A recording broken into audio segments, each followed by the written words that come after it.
future is now. What's up, Caps fans? Another day, another win against a Metropolitan Division rival, as your Washington Capitals have now rolled up an 8-2-1 record within their own division. That is very good. It's the best record in the division, in fact. And the Caps did it tonight by peeking into their future. Hold on. Had to get the shades on. The future is very, very bright for this team.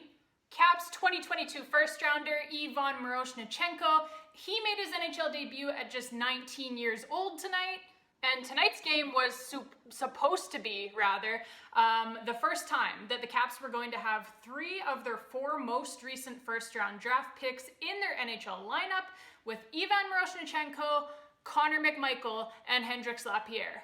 But then Connor McMichael had to go and ruin it by coming down with the flu before the game. Nah, I'm just kidding, obviously. We love you, McMikey. We hope you are doing okay. But yeah, McMichael is a late scratch for this one due to an illness, and so we will still have to wait a bit longer to see all 3 of those guys in the lineup at the same time. But hey, the 2 of them that were in the lineup tonight looked amazing. A goal and an assist in this one for Hendrix Lapierre, and Ivan Miroshnichenko created a number of scoring chances in his NHL debut. The Islanders were honestly having kind of a hard time containing this kid. He almost scored on his literal first NHL shift. And he created another look for himself a bit later in the game where he walks in and just absolutely wires it. Did you guys clock Semyon Varlamov's face when Miroshnichenko unleashed that wrister? It was literally like, oh dear God, there's 2 of them now. That shot looks pretty familiar, doesn't it, Varley? Remind you of a certain number 8? Anyways, first period, the Caps completely dominate the period. Like, the shots on net were 9-0 in favor of the Caps at one point, and then they were 15-4 in favor of the Caps at another point. Complete and utter domination. And the Caps would score the game's first goal in the first period, courtesy of Hendrix Lapierre and assisted by Alexei Protas. And they would also hit a few more posts and crossbars because why not? The Caps also had killed off an early Islanders power play prior to that to keep it a 0-0 game, and the Capitals' penalty kill continues to be amazing as they again do not allow a single shot against. So the first period ends with the score being 1-0 for the Caps. Second period, the Islanders would get a goal to tie. Kemper, dude, close your legs, please. Or put your stick on the ice, one or the other. You choose, okay? It's your choice, but you have to do one of those 2 things because that goal cannot go in the National Hockey League. But hey, stinky goal aside, Kemper was actually fine again in this hockey game. He stopped 30 of 32 Islanders shots, continuing a recent stretch of solid play from him.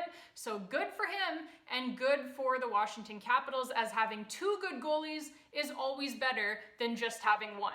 And the Caps would get the lead back before the end of the second period as Zdeno Chara, oh pardon me, that is Joel fucking Edmundson, unleashing an absolute clap bomb out of nowhere to restore the lead for the Washington Capitals.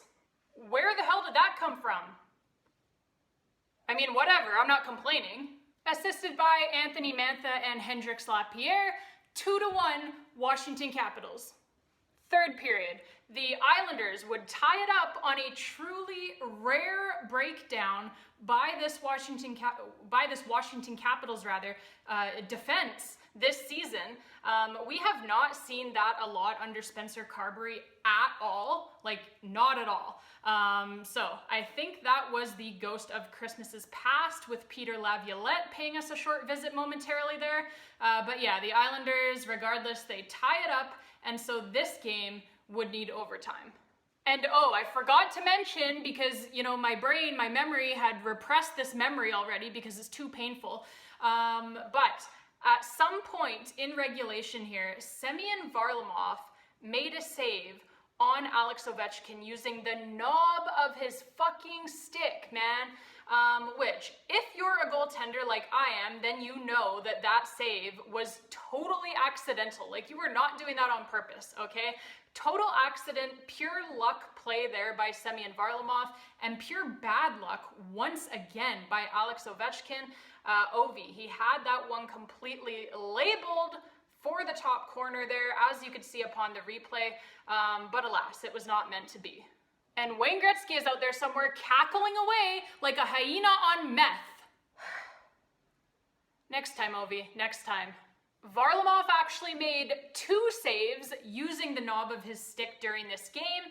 So yeah, we probably should not have been going to overtime, but here we are.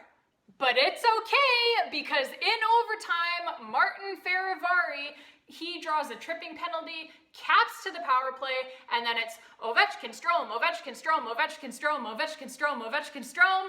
Strome fires, Strome scores, it's in the back of the net. Thank God the Caps deserve to win this game. Dylan Strome, man, again, he is Mr. Clutch. Oh my goodness. Go-ahead goals. Game-winning goals. Like, he has scored this season more than half of his total goals have come during the third period and overtime. That is the definition of clutch right there. And so Caps win in overtime on Dylan Strome's 13th goal of the season. How the hell was this guy available for us to sign? Like, is everyone in the Chicago Blackhawks organization sniffing glue? The goal is assisted by Alex Ovechkin and John Carlson, and that's a wrap, baby. 2 points. All right, Caps fans, that is it for this one. Thank you all so much for watching. If you enjoyed the video, please hit that like button down below. If you really enjoyed the video, please hit that subscribe button as well. And until next time, babes, and as always, let's go Caps.